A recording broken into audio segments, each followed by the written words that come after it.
Welcome to the Designer Practice Podcast. I'm your host, Kayla Das, and I am a Canadian social worker, business coach, and private practice owner. I love all things systems, strategies, and step-by-step processes, helping therapists and coaches design a private practice that doesn't only provide practice profitability, but also the time freedom that they had initially set out to achieve. In this podcast, we'll discuss everything from private practice startup to passive income to building automated systems so that you spend less time inside of your practice and more time outside of it doing the things that you love. Let's dive in.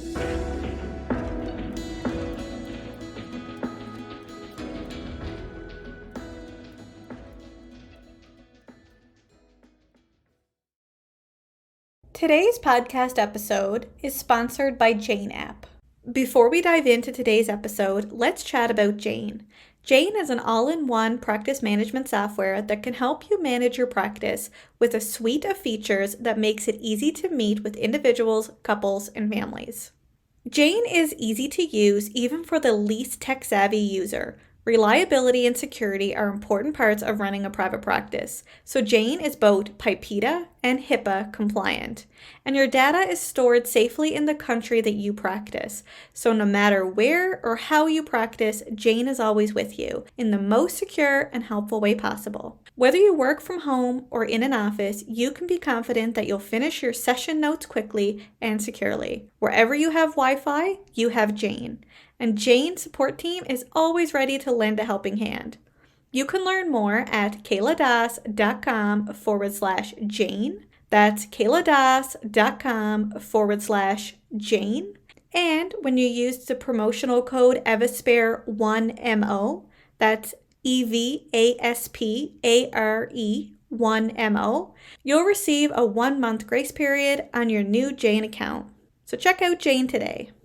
Welcome back to the Designer Practice Podcast, and I'm your host, Kayla Das. Has client late cancellations or no-shows in your private practice thrown off your entire schedule and income? Unfortunately, this is a common phenomenon. But how do you handle late cancellations and no-shows so that it doesn't become a problem to your bottom line? In today's episode, we'll discuss how to handle client late cancellations and no-shows so that you can protect your practice financially. So there are several things you can do before a client ever no-shows so that you can protect your practice financially.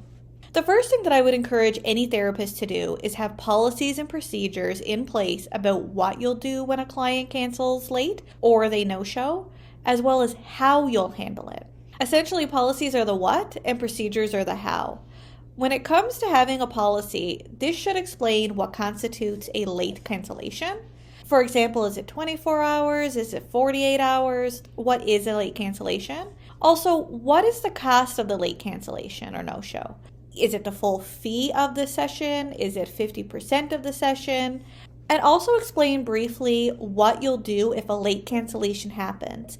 For example, will you process their credit card? Will clients be allowed or not allowed to return until the outstanding balance has been paid? And if there's no credit card on file, you might even add a timeline for the receipt of payment into your policies. So policies are what you'll share with the client when they're coming into your practice during the client consent stage, so that they are aware of what to expect if they do cancel late or not show up for an appointment. Procedures, on the other hand, are the internal processes that you'll take to enforce that particular policy. So you might not necessarily share the procedure with a client unless they ask specifically, but it's something you and your team do in order to be accountable to that policy. For example, a procedure might look something like this. When a client no-shows to an appointment, the therapist notifies the client of the fee for session and processes the client's credit card on file. If no credit card exists, therapist will inform the client that unless full payment is received within 24 hours, no further appointments may be booked until outstanding balance is paid. Also, in your written procedure, you might even continue to say if clients do not respond to an email or do not provide payment, client will be flagged in the practice's practice management software as a reminder should the client try to book a session in the future. Having policy and procedures can help protect you and your practice a few ways. First, because you'll include the policy in your consent forms, the client is signing off on that they are aware of and agree to this particular policy. So even if they forget that they have signed it, should there ever be a dispute, you have the written documentation that they were aware that this could happen. Secondly, procedures keep you and your team accountable because there is a step-by-step process to take any time that this should happen in your practice. One of the questions that therapists ask all the time is, how do I handle client no-shows? And it's really your private practice procedure that will dictate this. Now, there's no one right way to create a procedure, but your procedure should be agency specific, not client specific. So what I mean by that, this procedure should be in place for most, if not all of your clients, not just in place for this client or that client and so forth. One common mistake that I see all the time is that there's different procedures or exceptions for different clients, which can create administrative headaches, as well as it provides inconsistencies with how you're treating your clients. Now, does that mean if a unique situation arises, you can't make an exception? No, of course not. But if you fly off the seat of your pants and not have procedures to follow, how you handle a situation may not be consistent, and consequently, you may be losing revenue and inadvertently creating inequality among your clients. Also, if you use a practice management software to maintain your client information and process payments, which I totally recommend, by the way, then your procedure may also outline that client credit cards are to be obtained during the intake process and to be securely added to that particular system for processing payments in the event of situations such as late cancellations or no-shows. This has been, on more than one occasion, something that saved me in my practice. In my private practice, it was a part of my procedure to obtain a credit card during the intake process from clients. The credit card on file was only used in the event of a late cancellation or no-show, although sometimes clients wanted me to process their credit card after each session, but I would get verbal consent for that in each session if they wish to do so, just because it makes their life a little easier. But I would only use it otherwise for late cancellations or no-shows. If a client did cancel late or no-showed, I would email them, as I had another policy in my consent forms allowing me email communication. And I would remind them of the policy and the amount to be paid, that if I didn't receive a payment from them within 24 hours, that I would process their credit card on file. And then I would process the credit card 24 hours later if, of course, I didn't receive a payment otherwise. I've never had any disputes or issues with this, although there has been a couple of times where clients didn't return after I processed the no-show payment, but I personally don't believe it had anything to do with the processed payment. I feel it was probably for some other reason, which may have even led to why they no-showed to the appointment to begin with. You might be wondering, what if a client doesn't want to give a credit card or doesn't have a credit card? Do you still work with them? In my private practice, I still work with clients who didn't have credit cards on file, but I knew it was a potential risk should there be a late cancellation or a no-show. And that I may also not be compensated for the time that I otherwise could have made, but it was a risk I was willing to take. But having a credit card on file was something that I requested on intake because I really didn't want to risk my revenue over time. So now that we've discussed what to do prior to a no-show, let's dig into what to say when a client does no-show. According to what your procedure says, you might either call or email a client to inform them of the payment for the misappointment. If it's a telephone call that you choose, you may find it helpful to have a script in your procedures, whether it's you or your team calling, just so that you're consistent throughout your phone calls with people. Similarly, if you want to send an email, you might have a template created with what you'll say and then just plug in information that is specific to that client.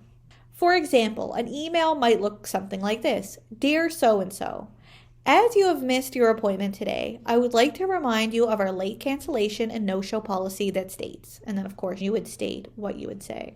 In accordance with our agency policy, we request that you submit a payment of, and then you give the amount of the payment, and I also like to bold the amount that they owe, within, and then I would also put it within what time frame, and then I would bold that as well.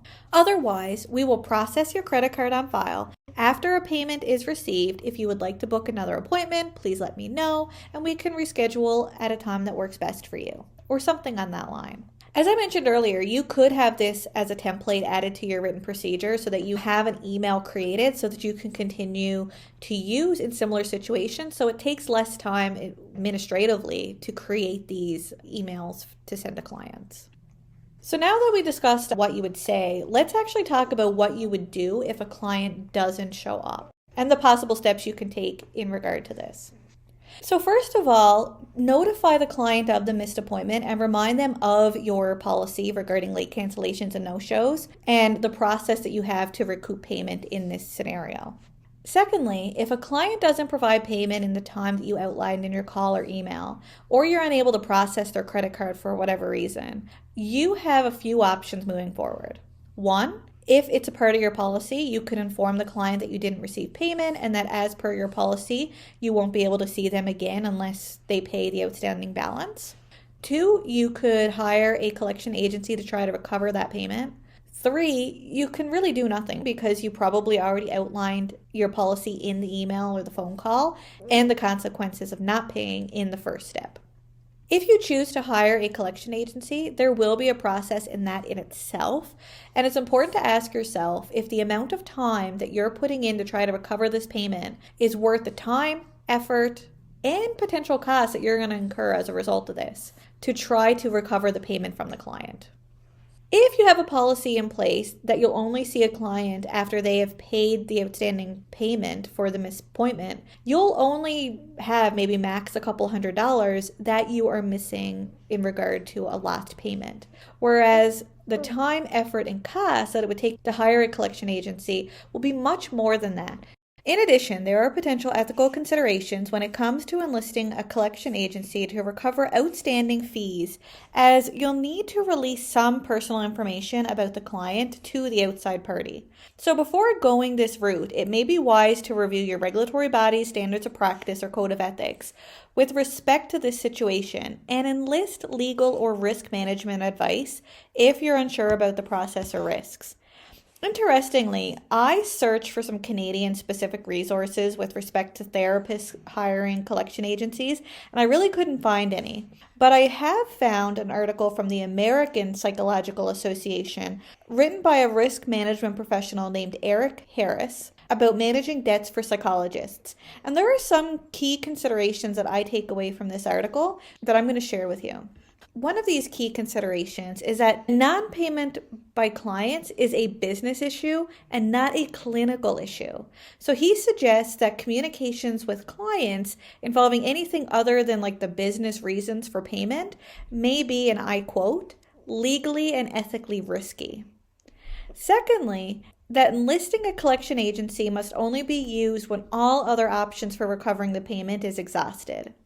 He also states if a collection agency is hired to recover the cost, that only minimal information should be released about the client, and typically that only includes the general description of the services, the date of service that you're trying to recover, and the amount owed. He also states that an understanding that the creditor's main source of recouping payment is to harass the client, which is often counterintuitive to the psychologist's mission and ideology of work that they do. In addition, when hiring a collection agency, you can still be held accountable for the collection agency's actions. So choosing that agency you work with wisely is important. And then finally, he states that clients may also retaliate and become disgruntled, opening the situation up for additional implications or consequences, such as regulatory complaints. Another thing that I'm thinking of too is potential negative reviews, things that could definitely come back to impact you. In the article, some of the points discussed in this episode were reiterated, that developing policies and procedures regarding missed appointments and no-shows is your best strategy for handling and combating payment-related issues. So going back to everything we discussed today, really thinking about how can you create these policies to help protect yourself. So this article is a really great read. I'll actually link to it down in the show notes if you're interested in reading more. Personally, when it comes to one-to-one clients, I've never sought a collection agency in my business because my policy is clear about missed appointments. I obtain credit cards to recover payments, and if a credit card isn't on file or I'm unable to process that credit card for whatever reason. I email the client requesting payment, which sometimes I do receive the payment, while other times I haven't. But because I have these policies in place, I've been able to recover most of the cost for the late cancellations and no-shows than if I didn't actually have these policy and procedures. And when it comes to hiring outside for a collection agency, it just isn't something that I'm willing to do. And if I were to do it, I would seek legal or risk management advice prior to proceeding. But at the end of the day, only you can determine which route is best for you and your practice. So these are just some of the steps that you could take. So when it comes to how to handle late cancellations or no-shows, having clear policies and procedures, obtaining client credit cards at intake, and implementing your own policy and procedures are going to help protect you and your practice recover the outstanding costs from missed or no-show appointments. Thank you so much for tuning into today's episode. And if you like this episode or the Designer Practice Podcast as a whole, I would really appreciate if you would share this podcast with a colleague or someone in your community so that other therapists can tune into this podcast as well. Until next time, bye for now.